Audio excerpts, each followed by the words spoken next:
You, welcome to the Red Road East. I am your host, Fierce Truth Seeker. Yeah, so we're back again. And let me see how many people we have in here. Let us see.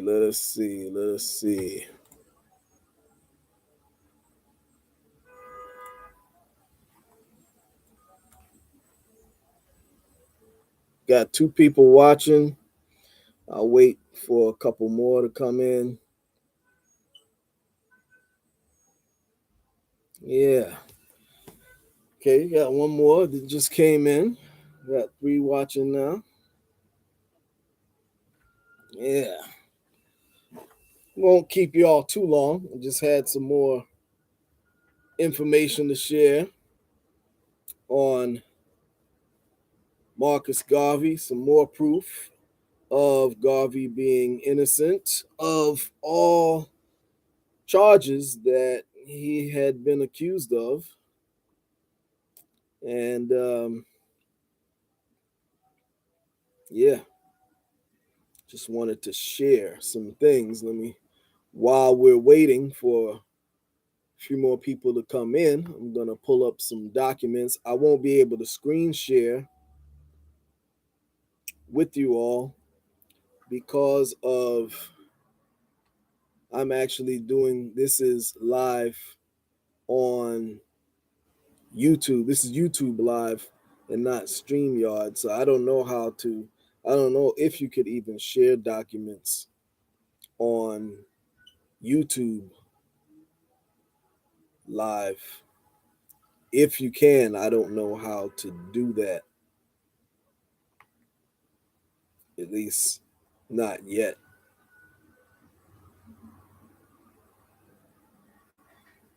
But I will be reading from various documents.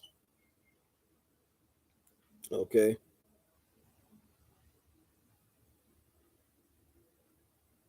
Let's see here.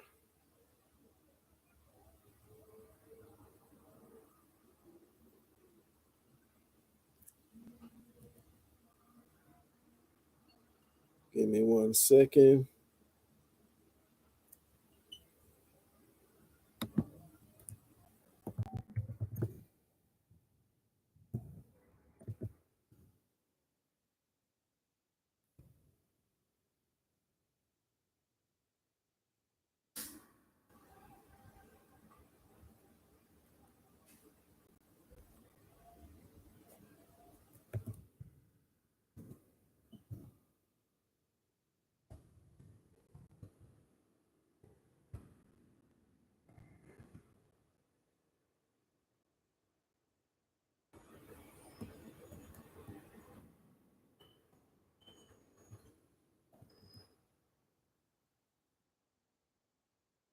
I'm just gonna wait for a few more to come in, and then we'll get started. I think we got like two people, one watching now, so we'll wait for a few more.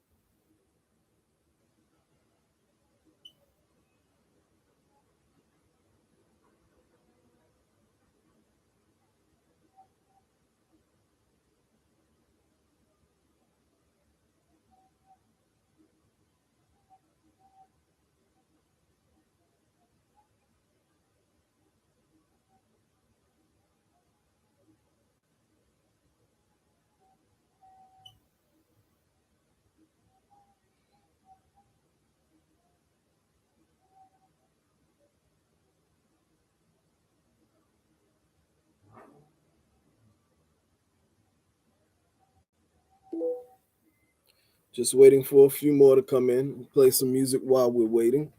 We only have one. I'll play some music again.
All right, let's see how many we got in now. We got still one.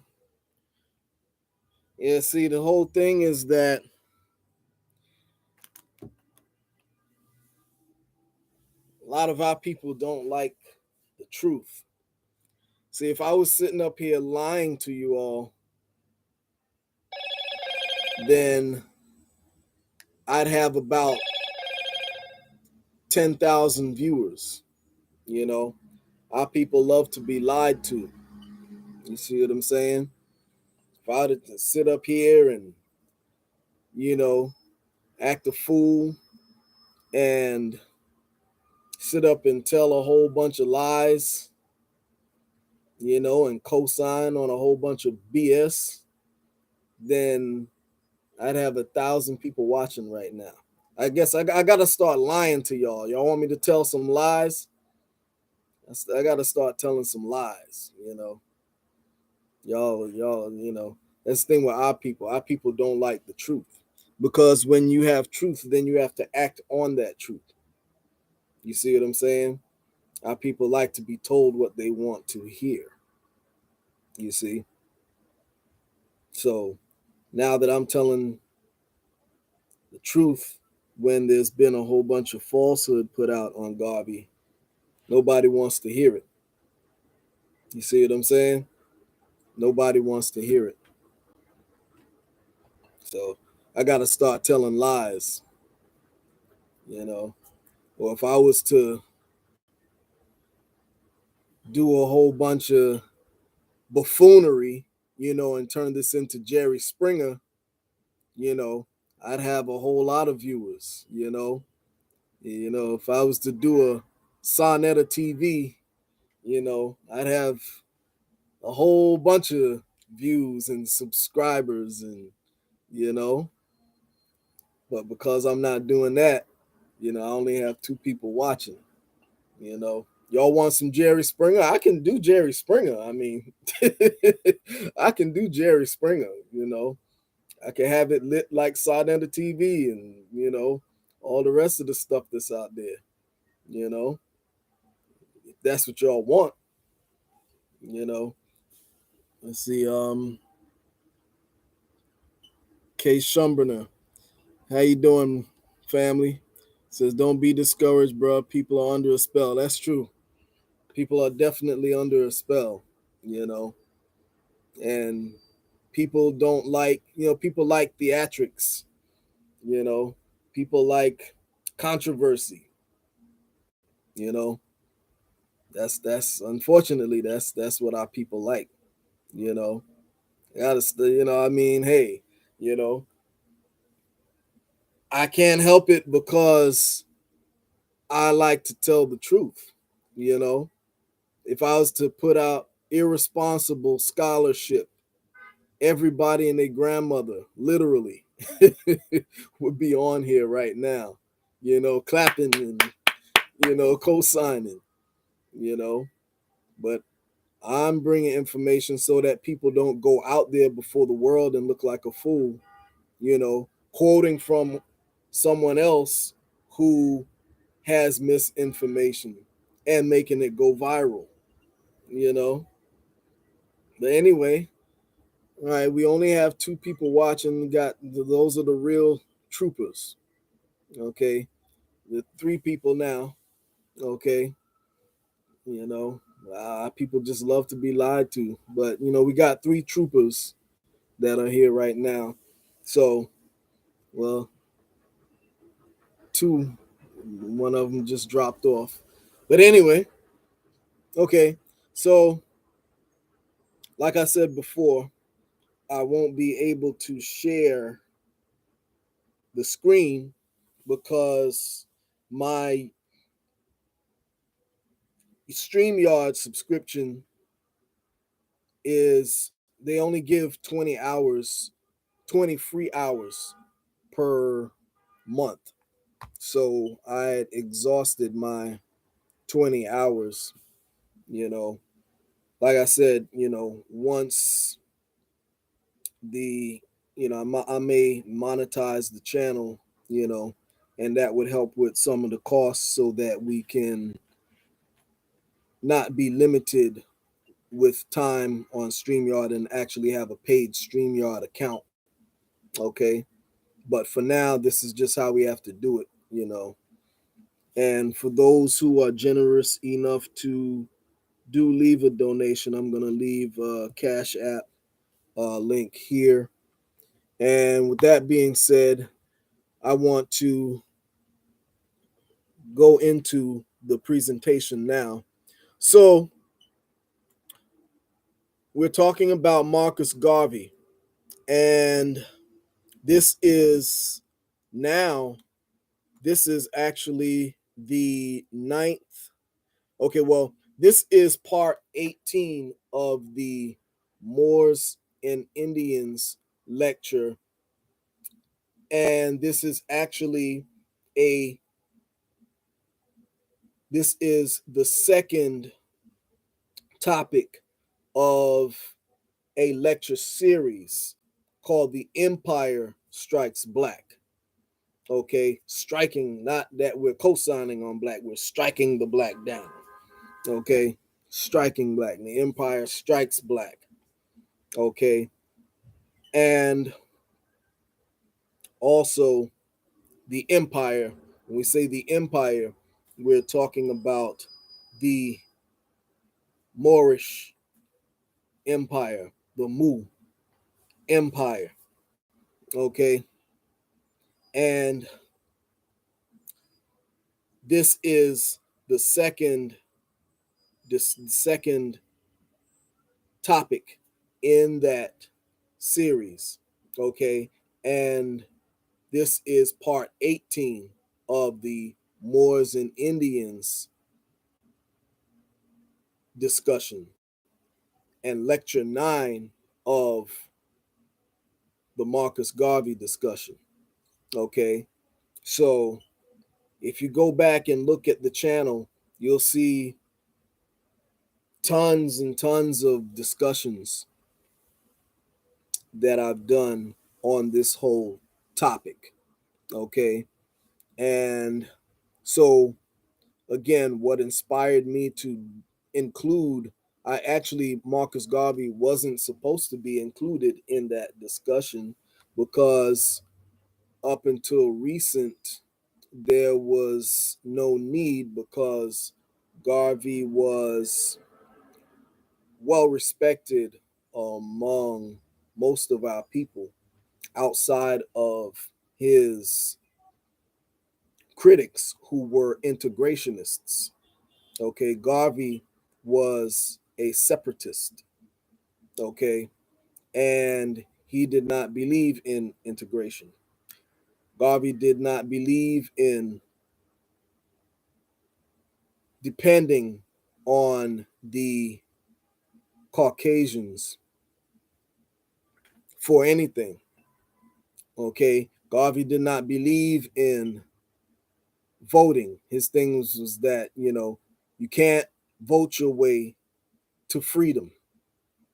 Okay, you can't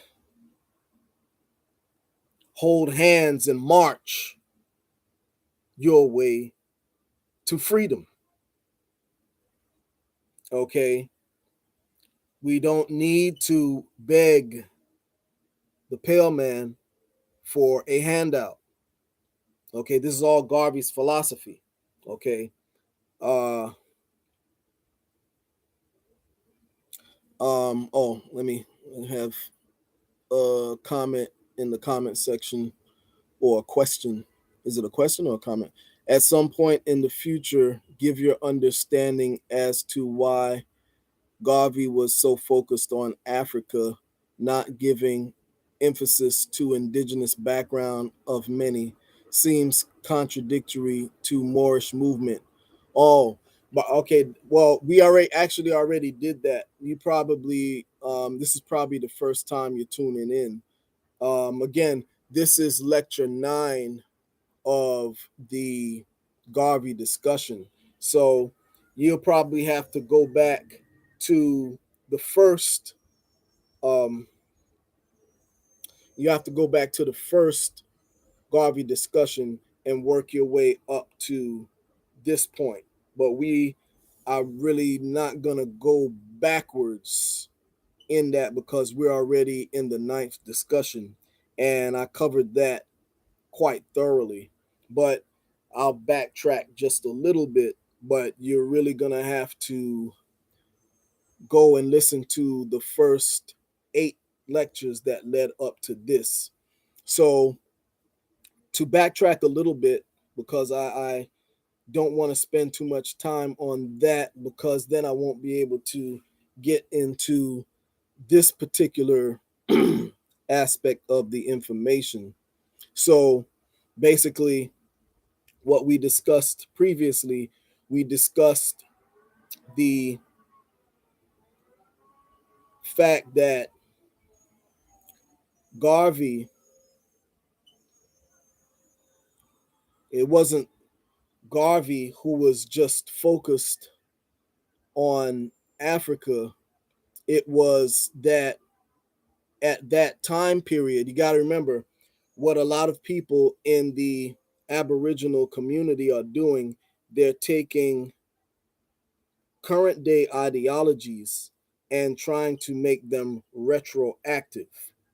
And without understanding what was the schools of thought back in Garvey's time and prior to Garvey's time.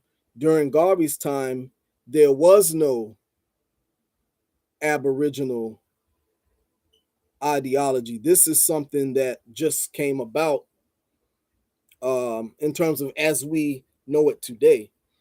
This is something that is quite recent. Okay. And again, as I discussed in the previous discussions, the what we call the Aboriginal movement of today actually came out of the Moorish paradigm. Okay. And so, and we already, uh, actually, if you go back to,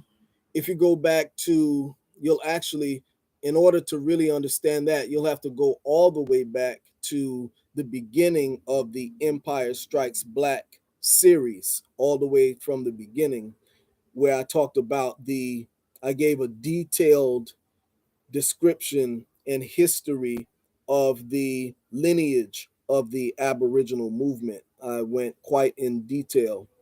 And then you'll get caught up to speed with where we are now with this particular discussion.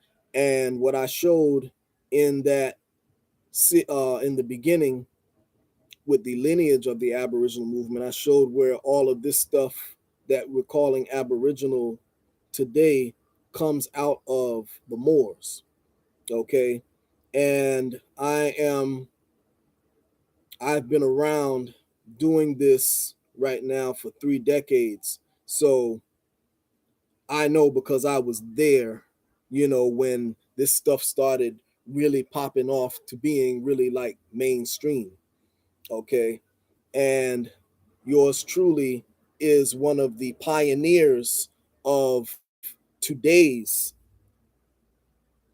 on what they call today's Aboriginal movement online. I'm not the originator, okay, but I'm one of the pioneers, okay, and I always give credit to the Moors because I was walking the red road, you know, and practicing the indigenous culture long time ago. And I would have a pretty good understanding of a lot of the history and stuff like that. But then here came the Moors, who had a different spin on that, who were saying the same things that you hear people who are calling themselves Aborigines today.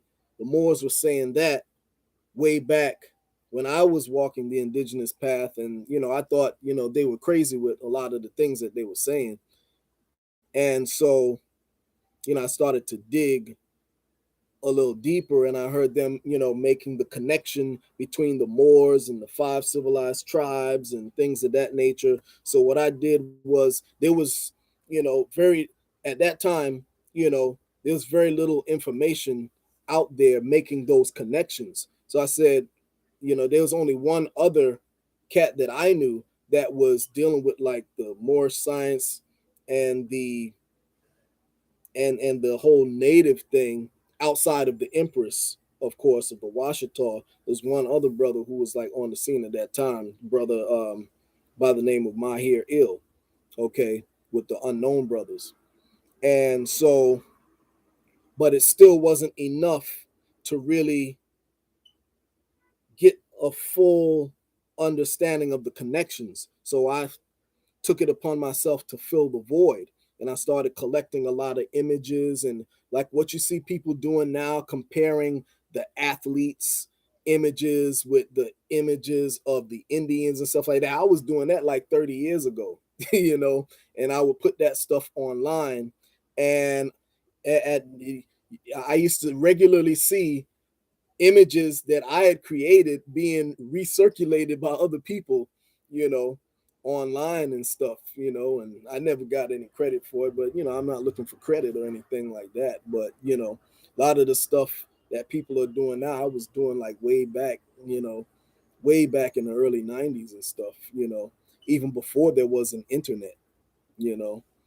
And then when the internet came along, then I started to do interviews with people and stuff like that, and started really talking about things, making those connections of the Moors and the Indians. And I was also um involved with the Washita and things of that nature. And a lot of the things that was being said back in those times, the people that you call Aborigines today, well, we're not even the people that are the at the forefront of the Aboriginal community today. I'm talking about. I'm not even talking about them. I'm talking about even before. None of those people were around at that time. I'm talking about like way back in the late '90s, 2000s. None of these people were around. You had like people like Ray Dine, Amin Ra. You had, let me see, really, let's see, Ray Dine, Amin Ra. She was like the main one who was like who gave birth to, a lot of the ones that are out here today. Of course, you had Robert Strong Rivers, but even him, he was like around the same time, doing it the same time I was doing. But even him, you watch his stuff, it was the same thing as the Moors. It wasn't any separation or any type of division or separating from Moors and stuff like that. All that came after, like, you know I would have to say Radon Amin Ra like kind of like started making that separation and things like that, and then everything just kind of blossomed. That was even before the Carrie Davises and all these new people who came afterwards. Okay, all these people came much later, you know, but and they talking way before Dane Calloway. Okay, way before Dane Calloway. Dane Calloway might have just been running around in diapers when you know we were doing this stuff, you know, but you know people started copying the Moorish paradigm, except they didn't give credit to the Moorish paradigm. Okay, they bashed the Moors, but of course, if you're hijacking somebody else's shit, you gotta bash them. Otherwise, otherwise, they're gonna be exposed as to where they copied. It's like if I bite somebody's rhymes, you know, of course I can't let it be known and say, oh yeah, I got my style from so and such and such. You know, then I'll expose myself. You know, same scenario. So anyway, so cashew burner. Yeah, I hope that I was just doing a little recap just because I know you're new to the channel. So I just wanted to recap a little bit so that you could get a little. And that's just a little recap. I went into more in depth detail when you watch from the beginning. Okay, so anyway, so back in Garvey's time, there was no Aboriginal ideology. Okay, now you had individuals. You always had individuals who knew that we are autochthonous to the land, but these people were far and few. You have to remember a lot of the elders who had this wisdom were either killed or were elderly and a lot of times didn't pass that information on to their families. Okay, they would be hush hush about things like that. Okay, for fear of persecution. Okay, so the common ideology at that time was the whole Africa paradigm. Okay, and when you listen to the prior presentations that I did on the topic of Garvey, you will understand that the Bible played a major role in influencing our people's mindset in terms of where they came from. Okay, most of our people were deep into Christianity and Judeo-Christian thought. So their the frame of reference at that time was the Bible. And as you know, the Bible, how it's interpreted, is orientated towards the East. Okay, and I'm going to show you in one of the documents that I'm going to share today. You're going to see that I'm not just making this up. Okay, so what I want to do right now, I'm going to pull up a particular document here. Unfortunately, I won't be able to share it on the screen because, again, we ran out of Cash App. I'm bugging. We ran out of StreamYard time. So my free hours don't kick back in until the next month, until the 5th of June. So in the meantime, what I have to do is go live on YouTube. And I don't think you can screen share on YouTube Live. And if there is a way and somebody that's in the chat knows how to do that, then please let me know. Then I can, make these adjustments so that I can share these documents on the screen.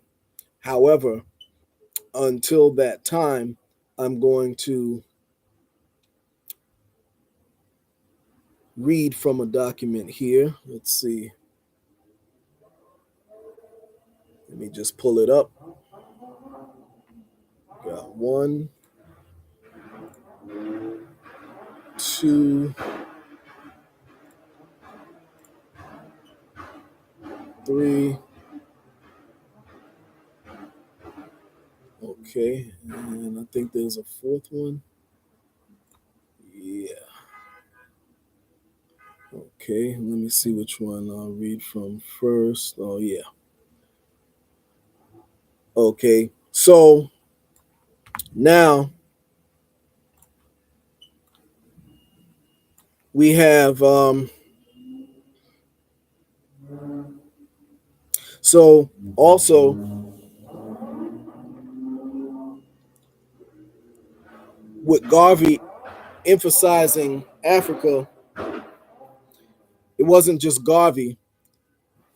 Everybody during that time was emphasizing Africa. Everybody of high melanation was emphasizing Africa during the time of Garvey.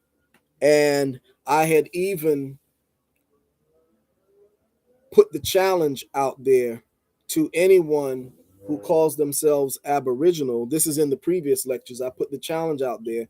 I had put the challenge for anyone who could produce for me a movement at that time that were saying that we were Aboriginal, and nobody could produce that. Okay. And again, that's not saying that we're not. I'm saying that the school of thought did not exist among our people at that time. Our people were steeped in Christianity at that time and other Judeo Christian forms of worship, particularly Christian. Okay. And you did have those who were of the Hebrew persuasion at that time as well. But keep in mind, all of those ideologies are orientated towards the East. Okay. We didn't have, we can't criticize Garvey and the people who came before them when these ideologies that we have today did not exist. A lot of the information that we have today did not exist. So that's like, in other words, it's like saying, well, Garvey's, it's like making a criticism saying, oh, well, Garvey's an agent because, uh, uh, uh, he didn't utilize the internet. He didn't do Google searches to show that, he, that we are Aboriginal and blah, blah, blah. There's a whole lot of stuff on Google, and Garvey's an agent because, he didn't utilize Google, and Google didn't exist in Garvey's time. Personal computers didn't exist in Garvey's time. Hell, there was no PCs when I was a youth. You know what I'm saying? When I was coming up, we didn't have internet, we didn't have cell phone. you know, you wanted to make a phone call outside of your house, you had to go to a payphone and put change in a payphone on the street and make your phone call. Wasn't no cell phones or beepers or any of that stuff back then. You know, so a lot of times people are taking modern concepts and trying to make them retroactive. Okay, so during Garvey's time, And if you study the movements at that time, all of the movements and all of the scholars at that time were had an Afrocentric or an Afrocentric ideology. Okay. And I see that there's quite a few people dropping off because they don't want to hear what I got to say. Fierce truth seekers telling the truth. And a lot of people don't want to hear that. Maybe I should tell some lies. Okay. All right, I'm going to tell a good lie for you. Hey, back in Garvey was real cool with Dane Calloway. I hate to keep calling his name. Brother Dane, I'm not trying to trash you or nothing. You're just the face of the Aborigines right now. So I keep calling your name. So it's no offense. So I'm just calling your name to just be sarcastic. So people want me to lie to them so I can, then maybe I'll get some more people watching. Hey, Dane Calloway and Marcus Garvey were the best of friends. Garvey was an agent because he didn't say what Dane Calloway is saying. Okay, Dane Calloway tried to tell him, hey, we're Aboriginal, so hey, yeah, Garvey's an agent. If I was to say that right now, I'm telling you, the views would be lit up. We'd have 10,000 people. I'd have like 50,000 subscribers. People want you to lie to them. But see, as I put that out there, you see the views went up, right? Maybe I should continue to lie. But y'all want me to tell you the truth or you want me to lie? How many people that's in the chat? If you want me to lie, put a thumbs up. If you want me to tell the truth, then put a 2 up, a peace sign. Because I can lie all day. I can give you lies. I can tell you what you want to hear. I can do that. But if y'all don't want me to lie and y'all don't want me to tell, you what you want to hear, I can proceed with the information that I have. But, that's only if you want the truth, Like I said, I can lie all day. Anybody want me to lie? I can tell some more lies. Let me think of some more lies to tell. Nobody's saying anything, so I guess they want me to lie. Christopher Columbus discovered America. Y'all know that, right? Christopher Columbus discovered America. He had a ship full of elves, and he had Noah. Noah was with Christopher Columbus, and Columbus, he didn't come over here on a ship. He actually came here on a UFO. He came here on a UFO. There were a bunch of reptilians that was with him. Okay. And when he came here to Turtle Island, he had a reptile with him. And he met with the shamans. Okay. He met with the shamans, the reptilians. They all came and they mixed in with the Indians. Okay. There was a whole bunch of grays with them. Okay. There was also some giraffe people. They had these long necks. Okay. And they were actually mixed with humans. And it was like giraffe, human, and horse mixes. They look kind of like this buck right here. The only thing is that they had human form. Y'all want me to go on with the lies? I can tell a whole bunch of fanciful stories, if that's what y'all want to hear, But if y'all want me to present some real information, somebody in the chat just let me know because I can keep going telling stories. I got a bunch of stories that I could tell you. You know, they were also the octopus people. You know, and if you look at some of these chiefs, some of these Indian chiefs, they got heads that kind of look like an octopus. Okay, and I can show you some pictures. Let me hold on. Let me get some pictures and show you some chiefs that look like octopuses. Okay, give me 1 second. I'm gonna show you some of these chiefs. They were like half human, half octopus, and that's because when the Christopher Columbus came over here. All right, see now, look here.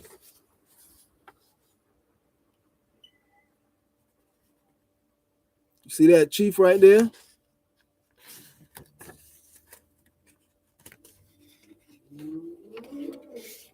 Can y'all see it? See that chief? Now you look at his head and look at the way it's shaped. Don't it look like an octopus? Okay, that's because his mother was impregnated by one of the octopus aliens. Okay, and that's why when you hear the war cry of the chiefs, it sounds kind of aquatic. Okay, because they are part water people. You see what I'm saying? They're part water people. All right. So a lot of those chiefs and their offspring, even some of you out there right now, kind of look like an octopus. Okay. You got others that look like a reptile. Okay. See, again, I'm being silly, but this is what people want to hear. You know, if I was to just come and talk and produce no evidence of what I'm saying, this channel would be lit. Okay. Because our people listen to others talk and produce no receipts. And we don't even challenge what people are saying. Okay. We don't challenge. We don't, if it sounds fanciful, if it sounds incredible and way out there, then people they oh yeah, they want to hear that. Our people want to be entertained. Our people don't want to be educated. They want to be entertained. So why am I doing this right? There's one person watching right now. Okay? And again, it's because I'm telling the truth. So that's why I say maybe I should tell some stories, some falsehood. Get more viewers. Let's see what we have in the chat here. Because I'm not going to even waste my time with all this stuff. I'm going to start charging people money for my information. Like, seriously. I'm not going to waste my time anymore. Enjoy it free while you can, because I'm going to start charging. Like, seriously.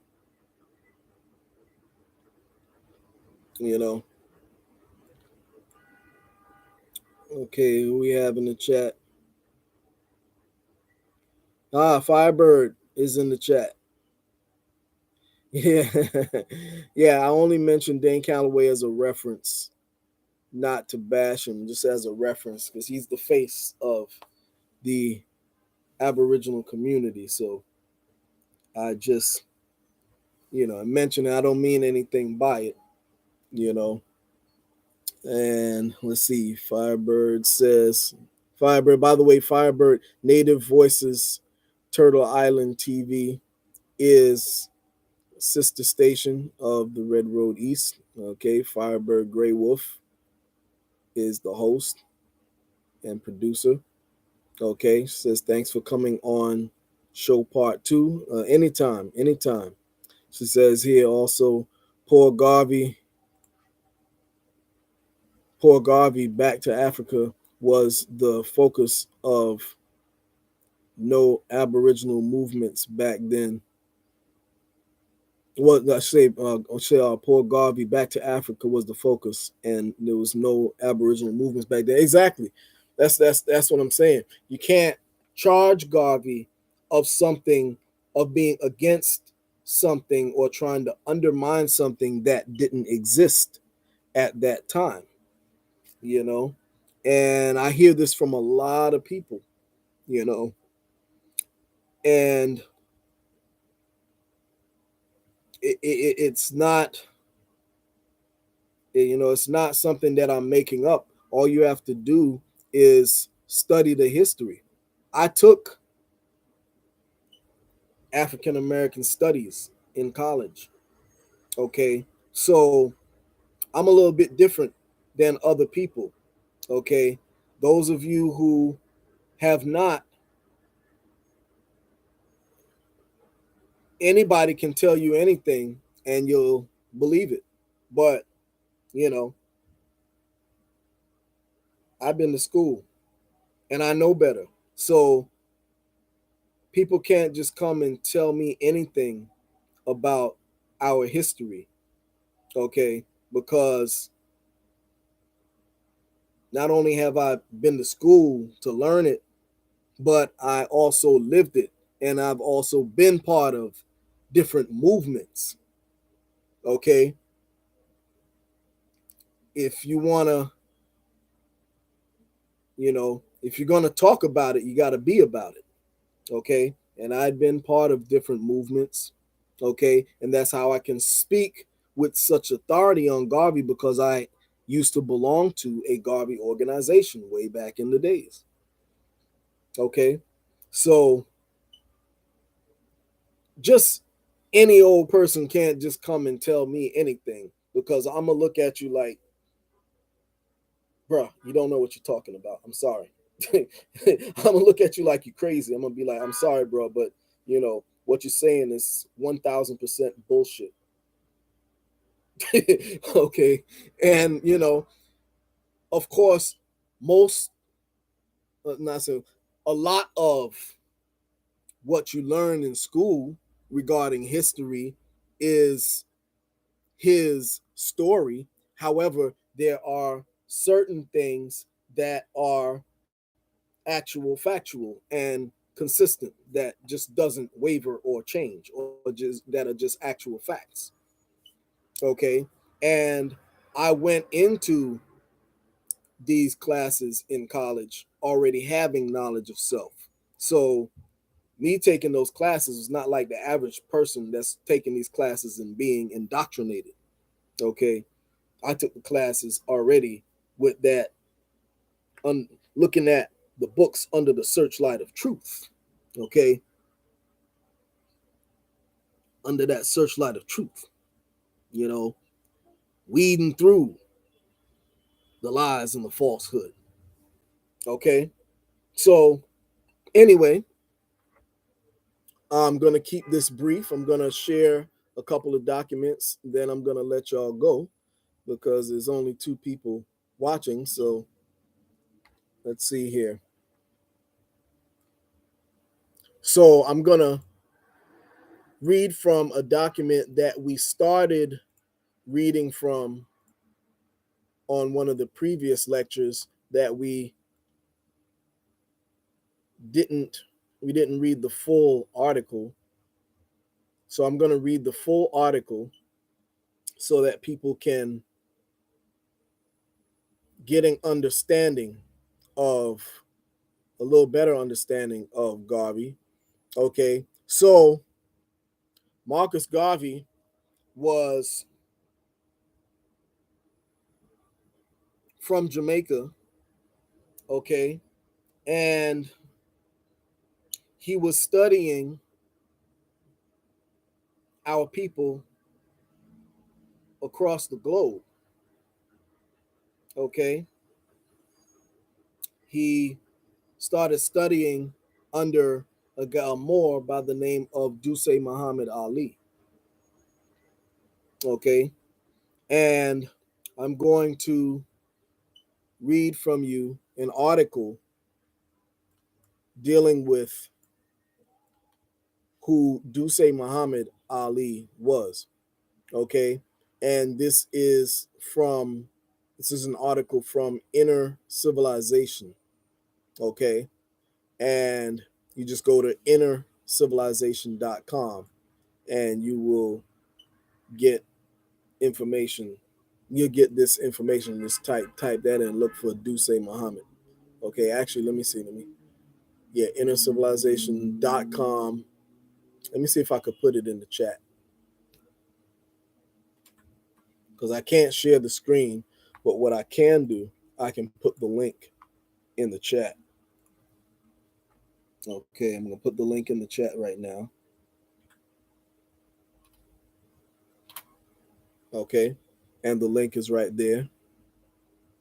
So it says here, Dusay Muhammad Ali, November 24th, 1866 to June 25th, 1945, was most likely the source of the African conscious, independent view of the world we hold today. Were it not for him, there would probably not have been a UNIA, which is Garvey's Universal Negro Improvement Association, a Nation of Islam, a Moorish Science Temple, or any of the leaders and movements derived from these sources: Malcolm X, Louis Farrakhan, Nation of Gods and Earths, Black Panthers, etc., disproving the general belief that no African ever took an interest in guiding and shaping the Black community in America during our time of need and isolation.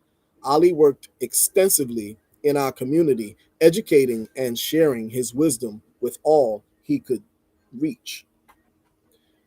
Dusay Ali was born in Alexandria, Egypt, the son of a Sudanese mother and an Egyptian army officer. He was brought to London at a young age by one of his father's friends. Ali originally intended to take up the medical profession and had actually started on his medical studies when the news of his father's death came to him. Left to make his choice, he felt strongly the urge to write and also go on the stage. So he left his medical studies, completing his studies at the University of London. He was known to be frequently in the company of Muhammad Pickthall, the English Muslim scholar who translated the Holy Quran into English. Ali was a great authority on modern Egypt.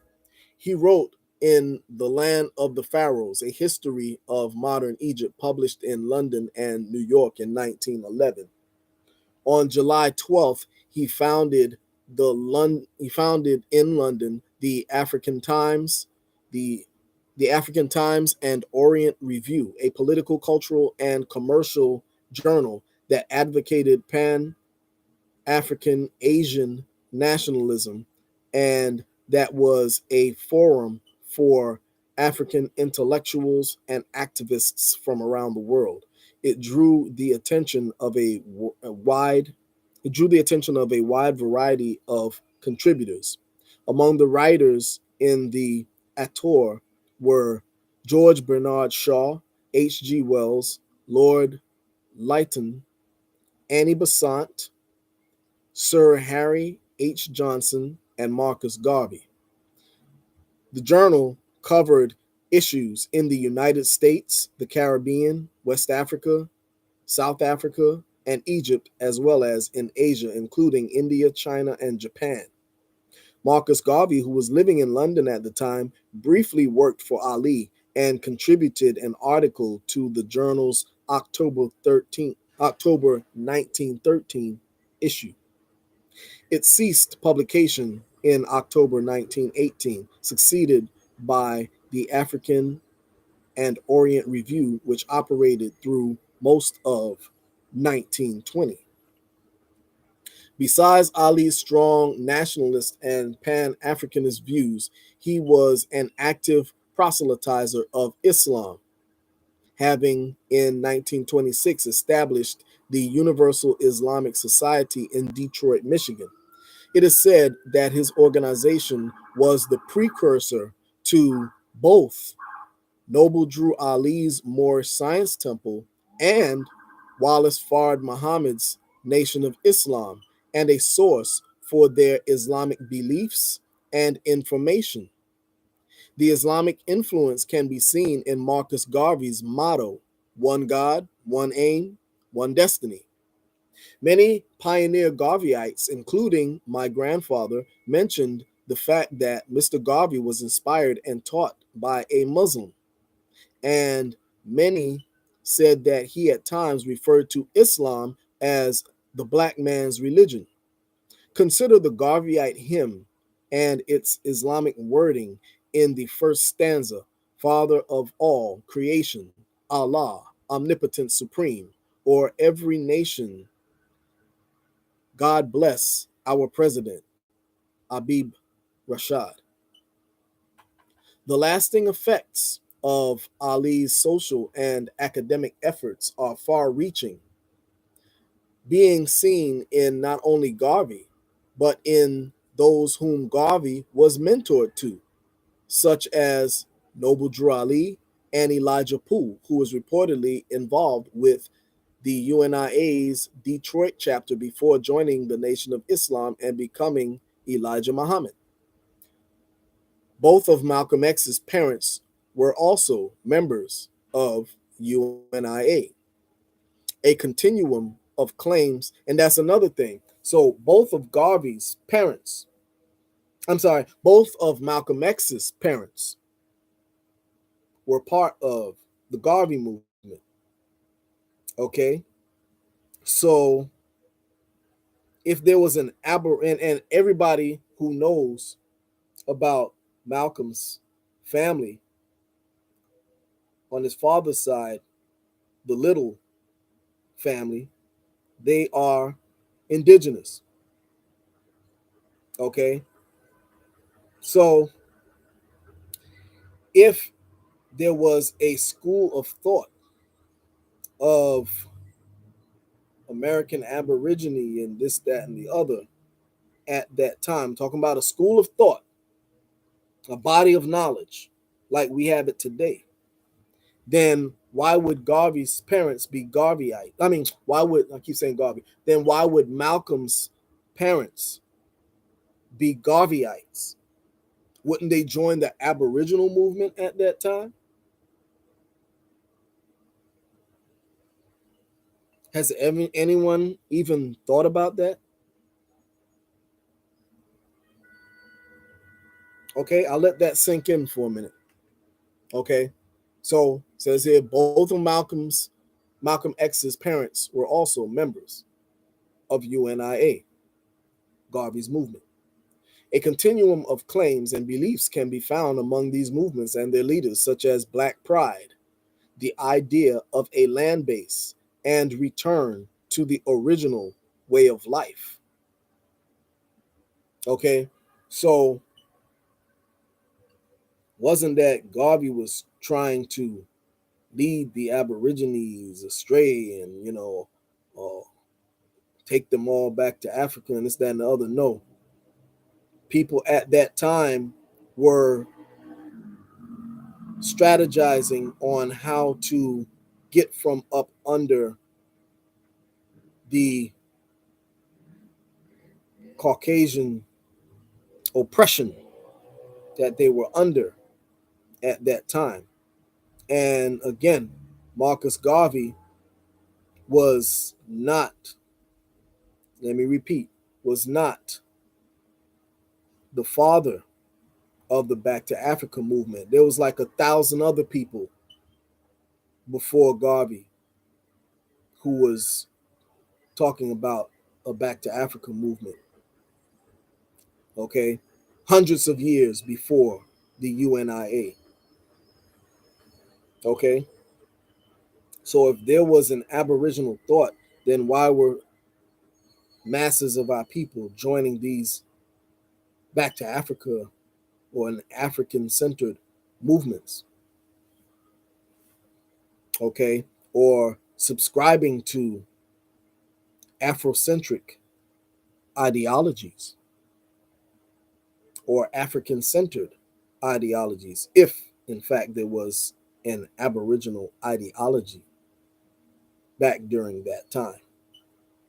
Okay, these are things you have to think about. You have to ask the critical questions in order to put things in proper historical perspective. Okay, and I know that what I'm saying to you right now is not popular. And I know that a lot of people don't want to hear what I'm saying. Again, if you want me to lie to you, if you want me to tell you what you want to hear, please in the chat indicate as much, and I will do that all day long. I'll entertain you. Trust me, Fish Truth Seeker is an entertainer. I can entertain you big time. Okay, so if you want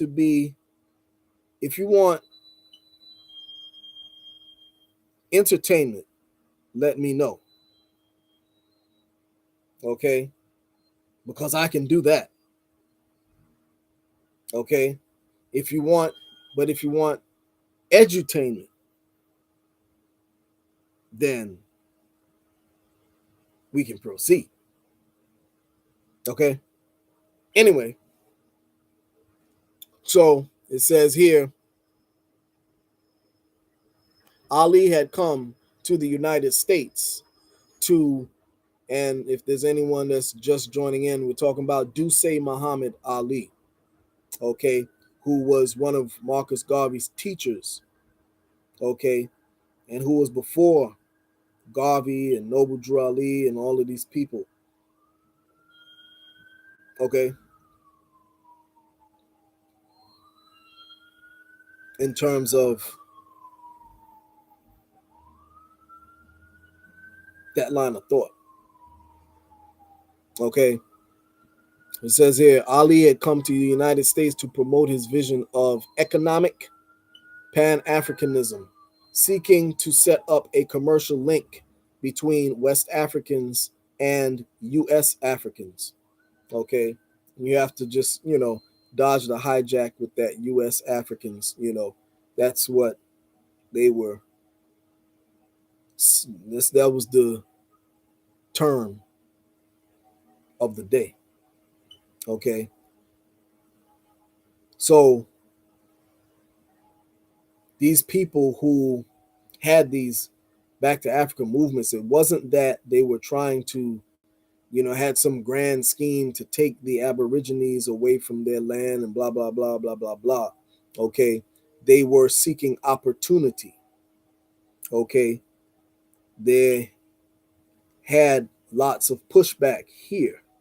So people were looking elsewhere to set up a base of power to operate from without having interference from the powers that be.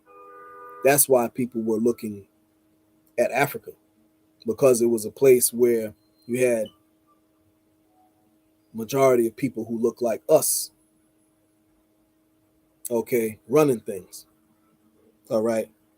So it says here, and also to set up business connections, like he said here, import, export, and things of that nature when you read on. So it says in the 1920s, he repeatedly but unsuccessfully tried to secure U.S. African financing to enable West African produce farmers to secure markets and exports to the United States, wresting control from major British firms such as Lever Brothers. In the 1930s, he tried to gain Euro-American capital for the same purpose. Okay, this is Dusay Muhammad Ali we're talking about. This is not Garvey. We're talking about Dusay Muhammad Ali. Okay, so they were trying to do business. Okay, do business, not trying to lead the Aborigines astray, as some people, are saying. So it says here he died at the age of 78 following a protracted illness in the African hospital, Lagos, Nigeria, on June 25th, 1945. His funeral was attended by a large group of sympathizers numbering well over 5,000, consisting of people from various walks of life, including political, social, and religious leaders, though curiously, but though curiously barely known and heralded, Deuce, Duce Ali's vision and ideas remain alive and continue to inspire to this day. Okay, and that's Duce Muhammad Ali. All right, one of Garvey's teachers.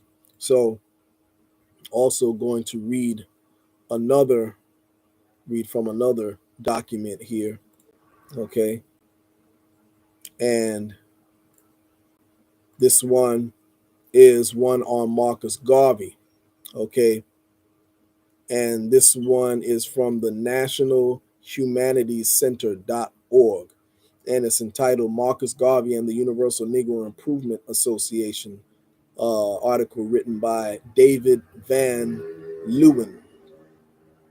Okay, and it says here Marcus Garvey and his organization, the Universal Negro Improvement Association, represent the large no, I'm sorry, represent the largest mass movement in African American history, proclaiming a black nationalist back to Africa message. Garvey and the UNIA established 700 branches in 38 states by the early 1920s, while chapters existed in the larger urban areas such as New York, Chicago, and Los Angeles. Garvey's message reached into small towns across the country as well. Later groups such as Father Divine's Universal Peace Mission Movement and the Nation of Islam drew members and philosophy from Garvey's organization, and the UNIA's appeal and influence were felt not only in America, but in Canada, the Caribbean, and throughout Africa. Considering the strong political and economic black nationalism of Garvey's movement, it may seem odd to include an essay on him in a website on religion in America. However, his philosophy and organization had a rich religious component that he blended with the political and economic aspects. Garvey himself claimed that his Declaration of the Rights of Negro Peoples of the World, so y'all don't know nothing about that. Garvey came up with the Declaration of Rights of the Negro peoples of the world. Okay. Along with the Bible, served as the holy writ for our Negro race. He stated very clearly that as we pray to Almighty God to save us through his holy words, so shall we, with confidence in ourselves, the follow the sentiment of the Declaration of Rights and carve our way to liberty. For Garvey, it was no less than the will of God for black people to be free to determine their own destiny. His organization took as its motto, one God, one aim, one destiny. And hold on, the battery's running dead, so I gotta plug it in to plug the battery in.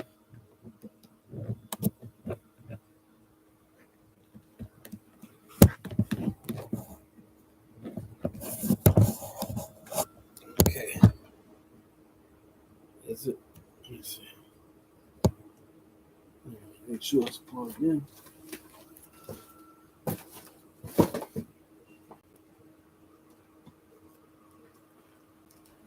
Okay, now it's plugged in.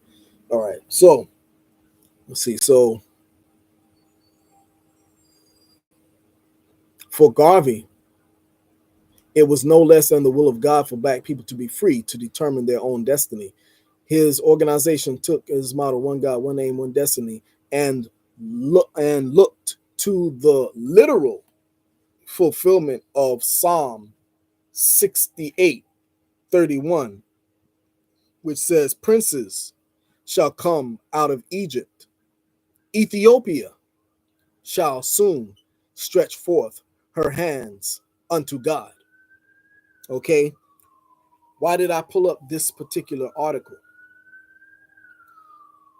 Because this article is evidence of what I was saying earlier and also in prior lectures that I did on Garvey. Okay. And that being that our people were mostly influenced by Judeo Christian thought. Okay. And this psalm here is a perfect example of that. Princes shall come out of Egypt. Ethiopia shall soon stretch forth her hands unto God. Okay. How many of y'all grew up hearing your parents saying that Jesus was black, you know, and things of that nature, and we descendants of kings and queens and things of that nature? You know, maybe not you younger folk, but you know, those from, you know, my generation and stuff, you know, most of us have heard things like that, unless of course your parents were brainwashed, you know, and y'all believe that Jesus looked like Charles Manson, you know, or a hippie, you know. And when somebody said Jesus was black, quote unquote, you know, you all turned your head up and said, "Oh man, we ain't trying to worship Ned the Wino," you know. But anyway, yeah, our people were heavily influenced by Judeo-Christian thought. Therefore, our origins were oriented towards the east. Okay, so it's not that these people are agents and things like that because they were trying to tell our people they're African and, you know, all of this stuff. Hold on, there's noise outside. I gotta wait till this fire engine passes. This is 24 hours, 7 days a week. I'm in the boogie down Bronx, right in the heart of the Bronx. So the noise is 24 hours, all day, every day. Anyway, so it's not that they were, you know, trying to take our people and, you know, take the Aborigines and make them African, this, that, and the other. They were going by the wisdom of the day. Okay, Judeo-Christian thought, you know, liberation theology, you know, thanks to people like Garvey, because people knocking Garvey, but Garvey actually came with liberation theology because our people were looking, believing that God was a pale man up in the sky. Okay, all kind of messed up in the mind, brainwash thinking. Okay, so, and I see the numbers are dropping off. You know, again, when you're telling the truth, people don't want to hear it. You know, our people like fanciful, showy personalities. And that's why Garvey used to dress up like he did. You know, people are talking trash about Garvey and, you know, his outfit and stuff like that because that's what people wanted to see. And Garvey understood the mentality of our people, you know. So he would come out flashy, flamboyant, and, you know, with the crazy headdresses and stuff like that. And sure enough, our people loved it. Our people loved it. He drew millions of people. Okay. But that's how you all are. If I come to you like this, you know, you don't want to hear what I'm saying. I gotta come extra. You know, I gotta be coming out, you know, bugging out, acting a fool and shouting and cussing. Maybe if I was using more profanity on here, I get more of you like that. You know, using profanity and you know talking about hoes and you know what I'm saying. That's what y'all want to hear. And bees and hoes and all of that and gossip and that's what y'all like. But anyway, I'm gonna continue reading the article and then I'm gonna cut it. Okay. So anyway, it says here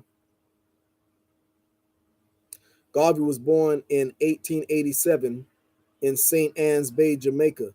Due to economic hardship of his family, he left school at age 14 and learned the printing and newspaper business.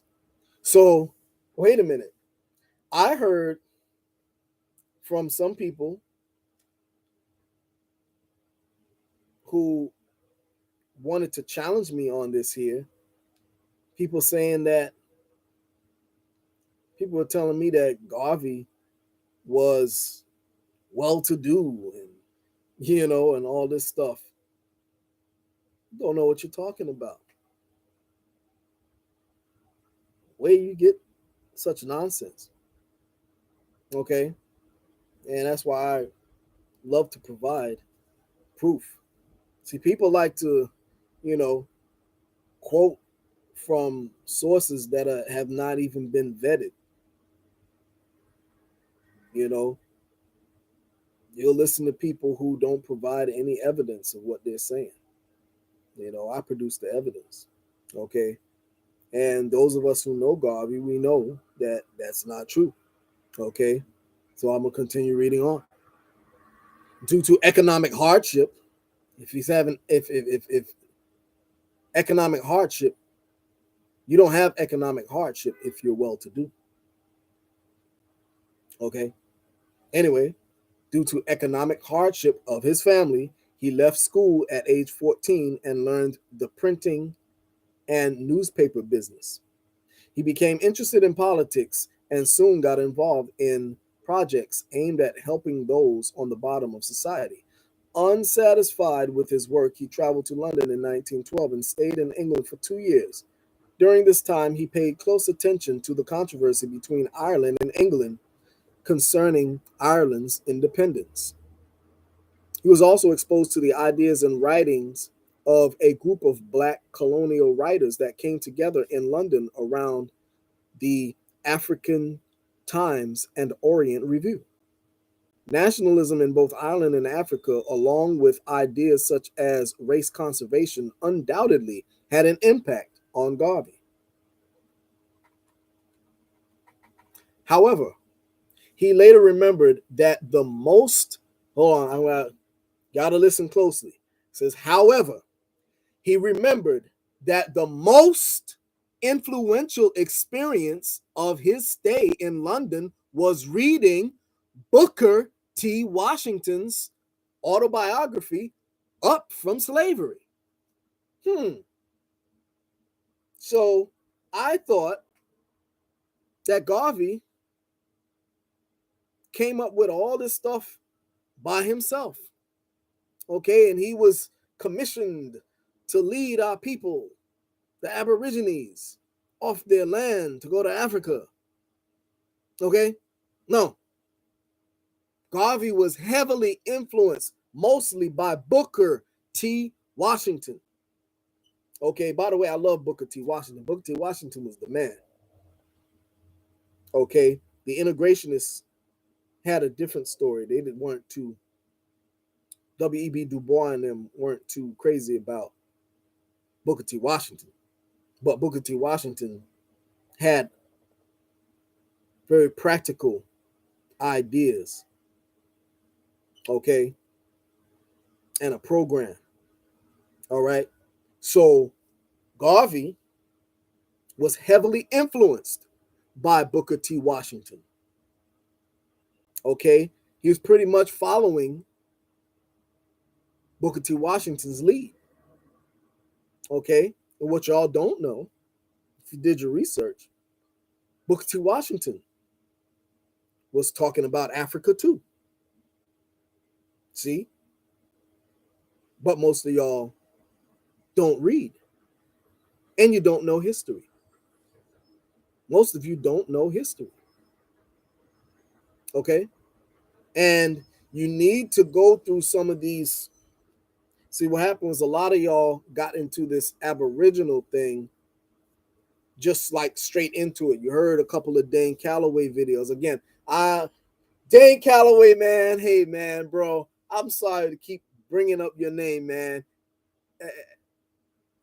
It's nothing personal, man. You're just the face that's out there, you know.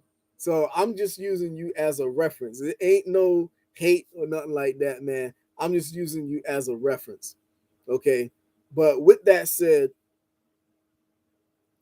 a lot of people just looked at a couple of Dane Calloway videos and came into this and just realized that they're Indian, a lot of them, you know? Okay. And really, just coming in like that, you're missing way too much. You know, it's a lot different than when I was coming up. You know, we went through all the various schools of thought. So we have a more rounded knowledge of our experience. Okay. You just have one aspect, you don't have a well rounded knowledge. Okay. So certain things you're not going to know. All right. Certain people and places you're not going to know. Okay. So, anyway, yes, Booker T. Washington. You got to do the knowledge on Booker T. Washington. Okay. Booker T. Washington also talked about Africa, talked about going to Africa, taking people to Africa. Okay. Again, these people were seeking opportunity. Okay. Not that they were trying to take the Aboriginal. Again, these are modern day ideologies. You cannot make them retroactive. Okay. So let's read on. So it says here,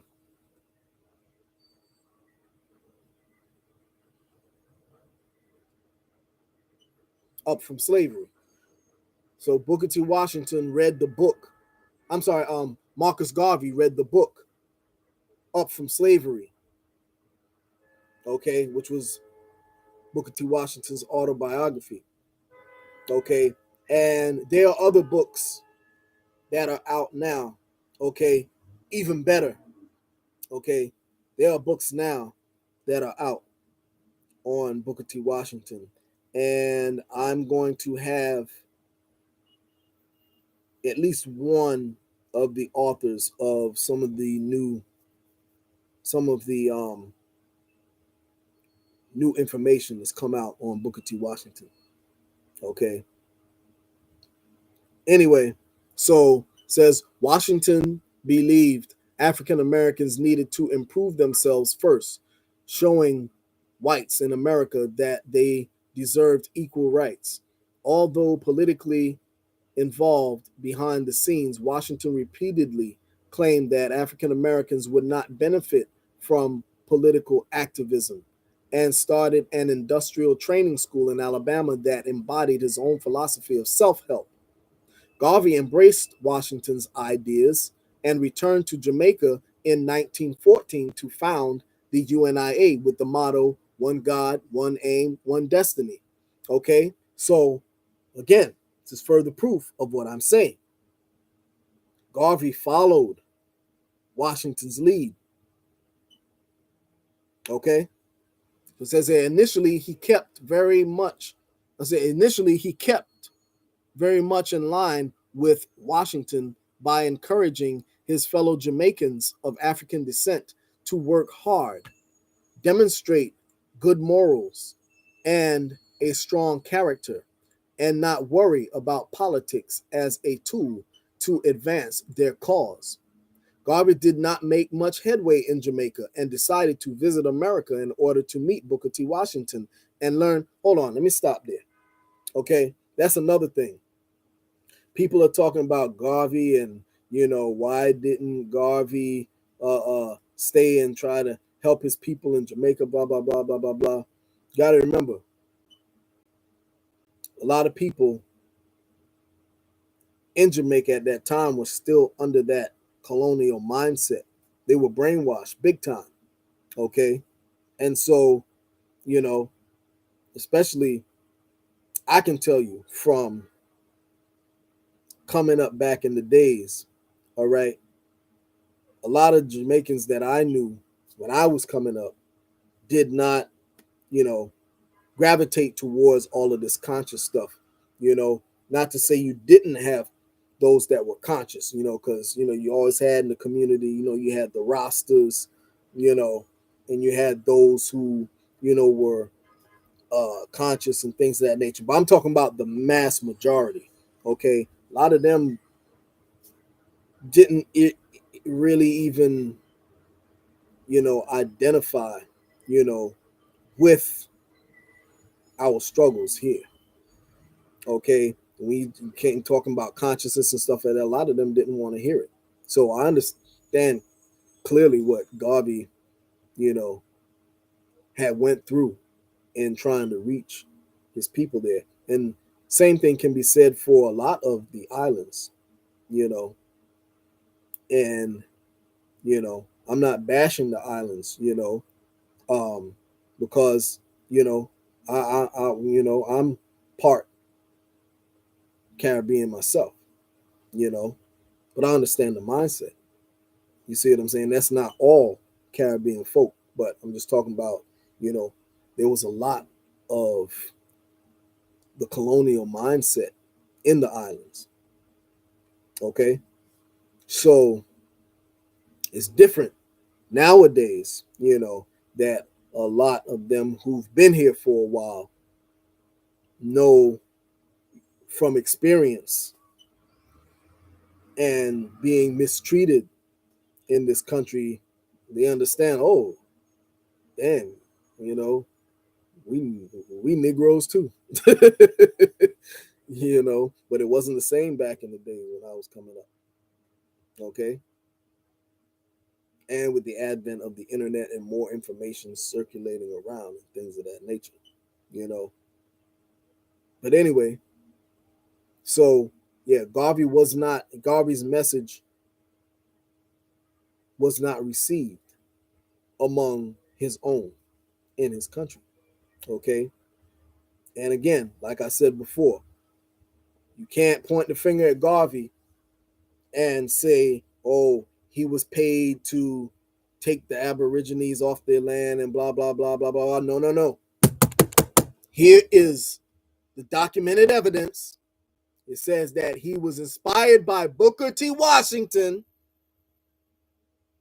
and he took Booker T. Washington's ideologies to Jamaica, and it was not received. Okay, so don't blame Garvey about the back to Africa stuff and say that he, was trying to take the Aborigines, blah, blah, blah. Because again, like I told you, there were tons of back to Africa movements before Marcus Garvey. And I showed y'all in the previous lectures, I showed y'all a whole bunch of them. But guess what? I'm going to show you even more in the next lectures coming up. I'm not finished. Like I said, I got about like 800 more hours just on Garvey alone. Okay. So when people, try to come to me and talk to me about Garvey, I know about Garvey. Like I said, I was part of a Garvey organization back in the days. I used to sell the Garvey books. So you can't tell me a damn thing about Garvey. I'm the one who used to distribute the literature on Marcus Garvey. So, you're going to talk to me about Garvey, you better come correct, because I'm going to put you in the hot seat. Okay? So anyway, I'm going to cut it here because a lot of people are dropping off. And we'll come back and do this on another day because I got one person watching. Oh, wait. Okay, I don't know. Why am I not seeing this on the small computer? Okay, I didn't see we got some more people. Well, we got one watching. I see some, at least one more person to join. Say, uh, Jackman. Okay, Jackman, thank you for joining. I didn't even see that you joined in on the conversation. Says, this cat is a typical Pan Africanist. Marcus Garvey indeed worked with the secret societies that were leading the black masses, that were leading the black. Hold on, I'm bugging. Pardon me, y'all. The font is small. Again, the fierce truth seeker refuses to wear glasses. So that's the issue here. So let me hold on. Let me turn this screen on just a little bit so that I get some light on it. Okay, it says this cat is a typical Pan Africanist. Marcus Garvey indeed worked with the secret societies that were leading the Back to Africa movements. He did this because, like them, he too was a Mason. Ah, I'm glad, Jack man. I am so glad that you joined. Okay, I am so glad because you bring up another because that's actually on the agenda for the fierce truth seeker to talk about. Okay, so since you bring that up, Jack man. Okay, so it says this gives a typical Pan Africanist. When you say this cat is a typical Pan Africanist,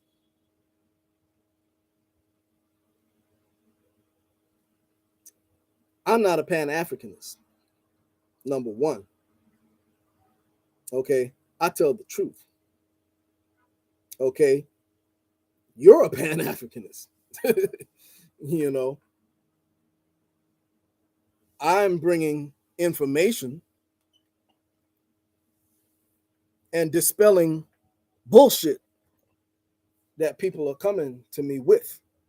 Okay, one thing about the fierce truth seeker, you can't come to me, like I said, with bullshit.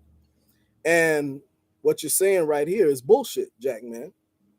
Okay, first of all, where is your proof, Jack man, that Garvey was working with the secret societies who were leading the Back to Africa movement?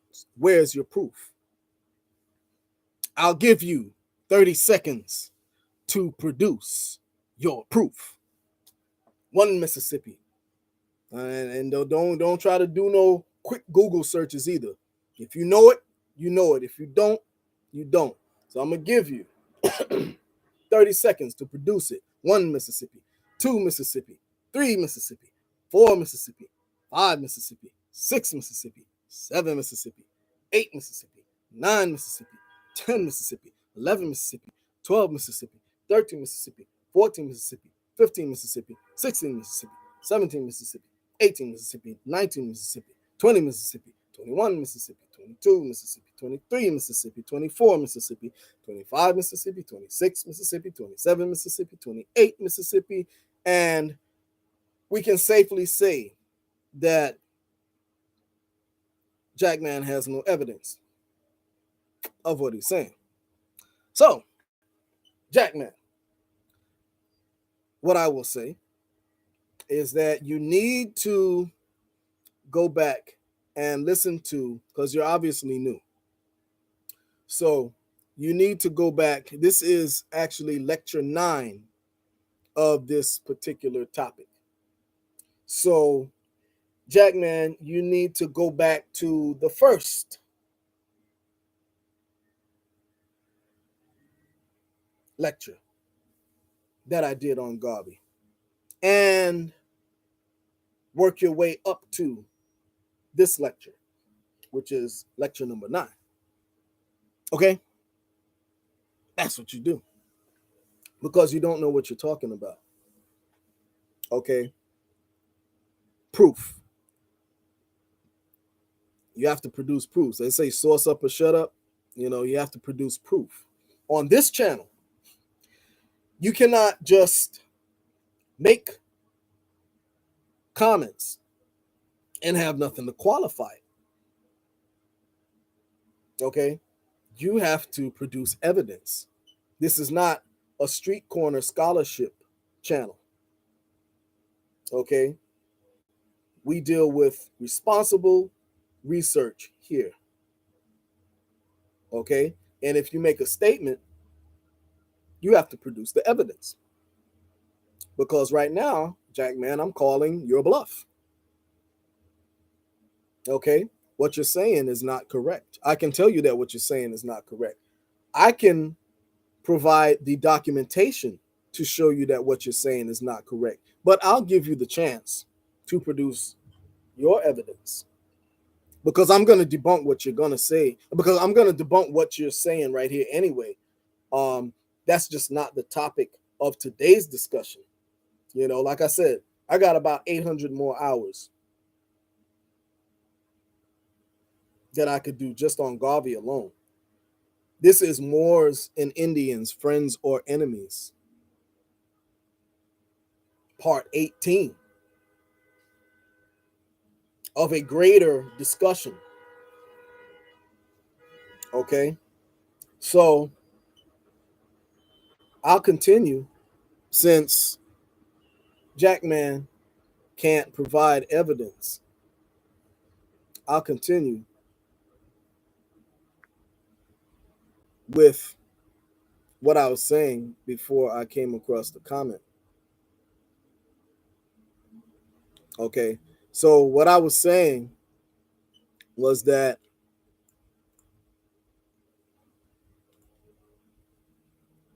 our people love to be lied to,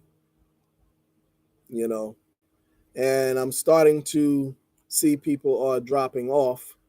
Got one person watching now, and again, people don't like the truth. But so far, like I said, I don't care who doesn't like the truth. So far, nobody who believes otherwise can produce evidence that Garvey was an agent or any of these things. Okay?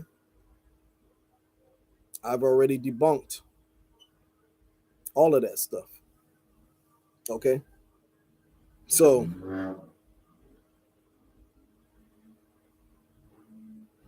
I tried to give Jackman an opportunity to produce some evidence. But he either doesn't have any, or he's still doing the wiki search, trying to pull up some evidence that doesn't exist. Okay? And I ain't mad at you, Jackman. I'm just saying that people like to make these, people like to present information without producing evidence. You can't just talk, man. You can't just talk. Anybody can talk, and anybody can have an opinion. Okay? But doesn't mean anything. They say you just talking a lot, but ain't saying nothing. Talking a lot, but ain't saying nothing. you know, you know. So I think on that note, we'll come back on another date, and I'll finish reading this article, because is obviously no one is interested in hearing it right now. And let's see here. I just to make a notation of what I. So this is the article, National humanitiescenter.org, and the article is Marcus Garvey and the Universal Negro Improvement Association, written by David Van Leeuwen.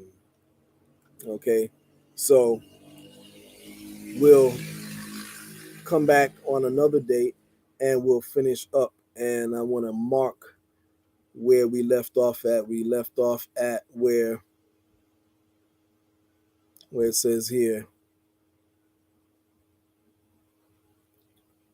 that Garvey returned to Jamaica in 1914 to found the UNIA with the motto, one God, one aim, one destiny. Okay, so that's our marker. And on that note, I'm going to leave off, sign off, and till the next time, do da da, go huh, e.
And that's it, folks.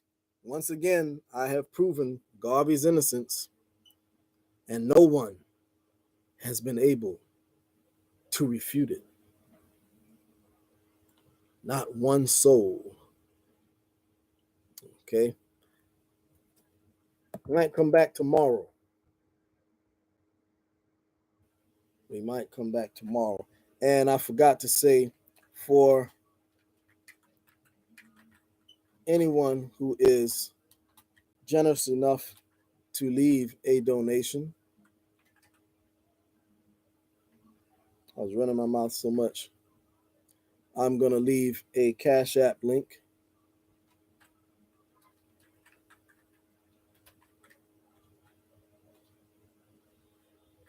I'll leave a Cash App link here.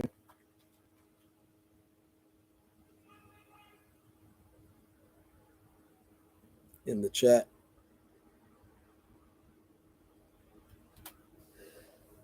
And it's there. Okay. And on that note, do da da, go huh, eh.